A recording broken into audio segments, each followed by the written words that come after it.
Morning everyone. আজকে সকালটা শুরু হচ্ছে ডিম পাউরুটি টোস্ট টিফিন দিয়ে আর এদের দুষ্টুমি দিয়ে। এরপরে আমি খেয়ে দিয়ে রান্না বসাবো। একজন স্কুলে চলে গেছে আর আমরা টিফিন নিয়ে বসেছি। বাইরে প্রচুর মেঘ করেছে, বৃষ্টি আসবে। দেখো বলতে না বলতে বৃষ্টি চলে আসলো আর আমি আর আমার বড়টা দুজনে মিলে চলে গেছিলাম ছাদে। উনি তো ছাদে গিয়ে বৃষ্টিতে ভিজতে ব্যস্ত হয়ে পড়েছে আর আমাকে নাচ দেখাচ্ছে। দেখো কত সুন্দর নাচ দেখাচ্ছে। এরকম নাচ দেখেছো তোমরা? ও আমাকে এরকম নাচ প্রায়শই দেখায়। আমি বললাম এবার একটু আয়, তোর তো ভেজা হয়ে গেছে, অনেকক্ষণ ভিজেছিস, এবার আমার একটু ভিডিও করে দে। ছাতাটা নিয়ে আসলে ভালো হতো, একটু কাছাকাছি ভিডিও করা যেত। দূর থেকে ভিডিও করতে হচ্ছে শেডের নিচে দাঁড়িয়ে। দেখো আমারও একটু ভিডিও করে দিল, আমি একটু ভিজলাম। সামনে যেখানে ফুল দেখেছি, এই ফুলটা ছিঁড়ে তো আমার কানে লাগাতেই হবে, না হলে তো আমাকে দেখতে ভালো লাগবে না। সেই অভ্যেসটা রয়েই গেছে। এই অভ্যেসটা ছোটোবেলা থেকেই, মানে খুব বাজে অভ্যেস। এরপরে নিচে নামবো, নিচে নেবে খাওয়া দাওয়া করবো, করে ছোটো মেয়েকে আনতে যাব। তার মধ্যে একটু ভিজে নিলাম। এখন বাজে 1:30-2। এরপরে আমি যাব মেয়েকে আনতে। মেয়েকে আনার সময় দেখলাম রথ বেরিয়ে গেছে রাস্তায়, আর ভাবলাম যে ওপরে যেতে হবে না, এইভাবে এখান থেকে দড়িটা টেনে তারপরে একেবারে ওপরে যাব। এই দেখো আমার মেয়ে আর তার বান্ধবী হাই হ্যালো করছে, দেখো বিক্রি দেখাচ্ছে। এবার তোমাদেরকে দেখাই আমি কি সুন্দর রথ যাচ্ছে।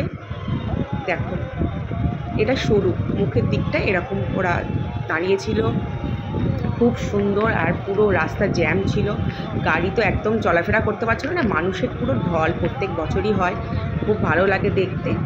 আমরা বেশি দূর যাই না, শুধু দড়িটা ধরি, একটু নমস্কার করি, করে চলে আসি। কেন এই ভিড়ের মধ্যে বৃষ্টির মধ্যে যাওয়াটা সম্ভব না। আর ও সবে স্কুল থেকে এসছে। দেখো তোমাদেরকে দেখাই, তোমরা একটু দেখো। ওই দেখো রাধাকৃষ্ণ কি সুন্দর নাচতে নাচতে যাচ্ছে। খুব ভালো লাগে, ভীষণ ভালো লাগে দেখতে।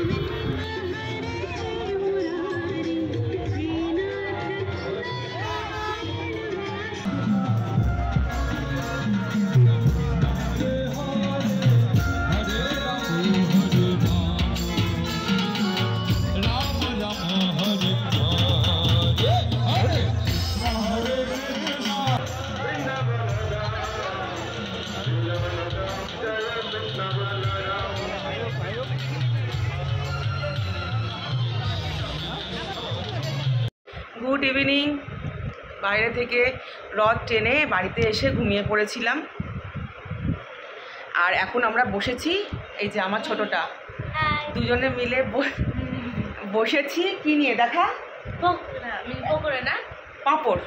ভগবান, আজকে সবাই জানে রথযাত্রায় পাঁপড় ভাজা খেতেই হয়, সেই জন্য পাঁপড় ভাজা। ও তুলছেও না, ও পুরো ক্যামেরার সামনে পুরো কাট হয়ে আছে, যেন মনে হচ্ছে ও কথা বলতে পারে না। আর আমি এখানে পাঁপড় কিছুটা পুড়িয়েও ফেলেছি।